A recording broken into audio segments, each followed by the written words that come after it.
جی السلام علیکم ورحمۃ اللہ وبرکاتہ۔ آج کا ہمارا سبق ضمائر سے متعلق ہے۔ ضمائر ضمیر کی جمع ہے۔ ضمیر سے مراد پروناؤن، یعنی وہ لفظ جو اسم کی جگہ پہ استعمال ہو رہا ہو، جس طرح انگلش میں ہی، شی، دے، اٹ وغیرہ استعمال ہوتے ہیں، اسی طرح عربی میں اس کی جگہ ضمائر استعمال ہوتی ہیں۔ عربی میں مختلف قسم کی ضمائر ہیں۔ کچھ ضمائر حالت رفع میں استعمال ہوتی ہیں، جو آپ کے سامنے اس ٹائم نظر آ رہی ہیں اسکرین پہ، یہ وہ ضمائر ہیں جو حالت رفع میں استعمال ہوتی ہیں۔ مثال کے طور پہ آپ نے یہ ایک سائڈ پہ دیکھیں، کالم کے شروع میں لکھا ہوا ہے غائب اور اس کے نیچے لکھا ہوا ہے تھرڈ پرسن، یعنی کہ غائب اور تھرڈ پرسن ایک ہی چیز ہے۔ غائب کے لیے، تھرڈ پرسن کے لیے جو ضمیریں استعمال ہوتی ہیں ان میں مذکر کے لیے الگ ہیں، مونث کے لیے الگ ہیں، پھر واحد، مثنیٰ اور جمع کے لیے الگ ہیں۔ آپ یہ ساری ترتیب پہلے ہی پڑھتے رہتے ہیں۔ مذکر کے لیے آتا ہے جی ہوا، واحد کے لیے مثنیٰ میں ہما اور جمع میں ہم۔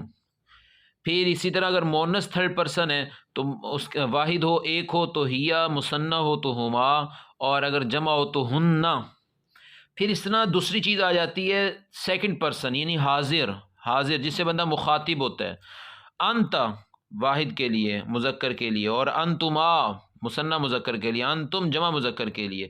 اس طرح سیکنڈ پرسن میں مونث کے لیے، واحد کے لیے انتی، مثنیٰ کے لیے انتما، اور جمع کے لیے انتن۔ پھر جی فرسٹ پرسن یعنی متکلم، خود بات کرنے والا، وہ مذکر ہو یا مونث ہو تو واحد کے لیے آتا ہے انا، اور مثنیٰ اور جمع مذکر ہو یا مونث ان کے لیے آ جاتا ہے نحنو۔ یہ تھا جو وہ پروناؤنز کا کیس جس کے اندر حالت رفع میں ہو ضمیریں۔ ہوا، ہما، ہم، آپ نے اس کو یوں یاد کرنا ہے جی، اور آپ کے دین میں یہ کالم ہو، ہوا، ہما، ہم، ہی، ہما، ہن، انت، انتما، انتم، انتی، انتما، انتن، انا، نحنو۔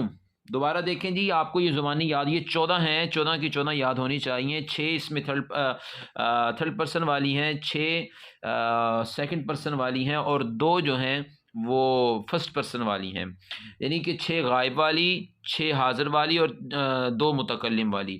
ہوا، ہما، ہم، ہی، ہما، ہن، انت، انتما، انتم، انتی، انتما، انتن، انا، نحنو۔ لیں جی، اب ضمیریں 2 پیچھے رہ گئی ہیں، حالت رفع والی ہو گئی ہیں، اب پیچھے 2 اعراب کی حالتیں رہ گئی، حالت نصب اور جر۔ ضمیریں حالت نصب اور جر میں جی کوئی لفظ، یہ جو ضمیریں ہوتی ہیں یہ الگ سے نہیں آتی ہیں۔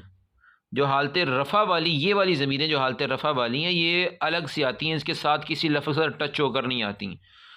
اور یہ جو حالت نصب اور جر میں یہ ضمیر آتی ہی کسی لفظ کے ساتھ مل کے، اس سے پہلے کوئی نہ کوئی لفظ ہوتا ہے ضرور۔ اس کی بھی 3 ہی کیٹیگری ہیں، غائب کے لیے، حاضر اور متکلم۔ پھر جی مذکر، مونث، واحد، مثنیٰ، جمع، یعنی جنس اور عدد کے اعتبار سے یہ الگ الگ ہوتی ہیں۔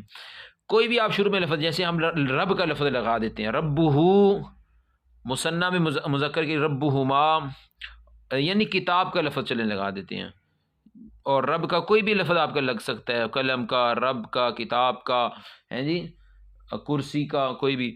لیں جی، ربہ، ربہما، ربہم، ربہا، ربہما، ربہن، ربکا، ربکما، ربکم، اور مونث سیکنڈ پرسن کے لیے ربکی، ربکما، ربکن، اور متکلم کے لیے ربی، ہاں مذکر مونث دونوں کے لیے، اور مذکر مونث دونوں کے لیے مثنیٰ اور متکلم جمع کے لیے ربنا۔ ٹھیک ہو گیا جی۔ اسی طرح تھرڈ پرسن کے اندر کتاب کا لفظ لگائیں تو کتابہ، کتابہما، کتابہم، کتابہا، کتابہما، کتابہن، کتابکا، کتابکما، کتابکم، کتابکی، کتابکما، کتابکن، کتابی، کتابنا۔ لیں جی، آپ کے یہ ضمیروں والا مسئلہ حل ہو گیا ہے۔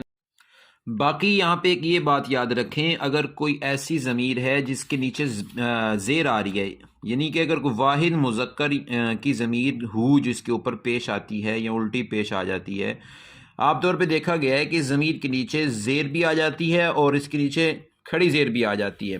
یاد رکھیں، اگر کوئی ایسی یہ ضمیر اگر اس کے پیچھے یا ساکن ہو تو پھر لازمی طور پہ اس کے نیچے جو ہے وہ زیر آئے گی، جیسے کہ علیہ۔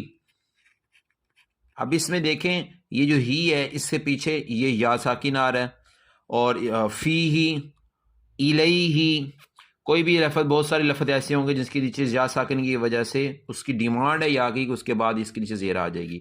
یا پھر اگر کوئی ایسا لفظ ہے جو اس سے پہلے ہے اور اس ضمیر سے اس کے نیچے زیر آ رہی ہے، یعنی ضمیر سے پیچھے والے لفظ کے نیچے زیر آ رہی ہے، تو تب بھی یہ لفظ جو ہے یہ ضمیر جو ہے یہ اس کے نیچے زیر آ جائے گی. تو اس لیے یہ مسئلہ بھی حل ہو جاتا ہے. لہٰذا یہاں پہ ضمیریں جتنی بھی تھیں، ہماری ضمیریں حالت رفع میں ہو، حالت نصب میں ہو، حالت جر میں ہوں، آج وہ حل ہو چکی ہیں. آئندہ ہمیں کہیں بھی یہ ضمیر آئے، اگر وہ الگ الگ آ رہی ہے، ہما ہم ہی ہما ہن کی صورت میں، تو وہ حالت رفع میں ہے. اگر کسی لفظ کے ساتھ مل کر آ رہی ہیں تو وہ حالت نصب یا حالت جر دونوں میں سے کوئی بھی ہو سکتی ہیں.